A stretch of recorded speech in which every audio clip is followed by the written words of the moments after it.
I think we should just change the definition from SQL to a band qualified lead. That makes it very simple. So here's the thing that I think is interesting. You brought up there the very definition of an ICP. Misalignment between sales and marketing and the definition of what an ICP is one major issue. There is an underlying major issue below that I would love to get your opinion on.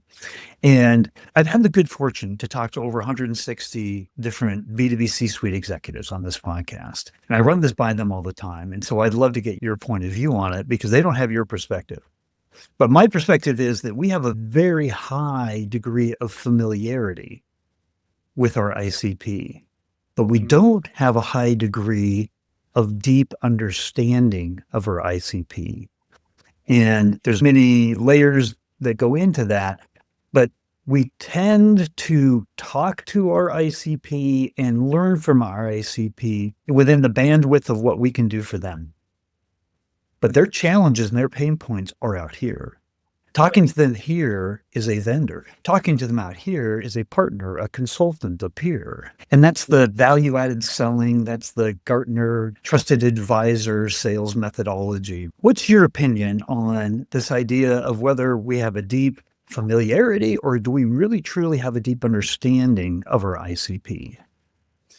Yeah, I think from what I've observed working with many organizations is your observation is true on the whole, in that we have familiarity. And the way I would describe that is most good sales organizations and marketing organizations would be able to tell you their definition of an ICP. Not everyone, sadly, but most at least would be able to say, okay, our ICP is this type of industry, this size of headcount.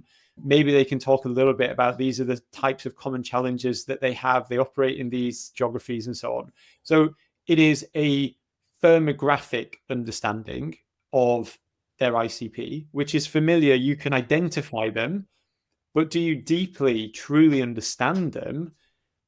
Correct. Most do not, because we don't spend enough time speaking to and listening directly to those prospects and those customers. We don't walk in their shoes. We can't develop the level of empathy necessary to truly understand their challenges and context. And that's why truly great salespeople are exceptional, because they have an incredible way. Sometimes it's purely natural. Sometimes it is built through process to get under the skin of a prospect and empathetically, through curiosity, understand what it is that person cares about. And to your point, sometimes what they care about isn't the surface stuff, right? They know how to peel back the layers of the onion and actually find sometimes quite personal motivations for why they would want to get this deal done that would never be uncovered by your top level firmographic ICP characteristics.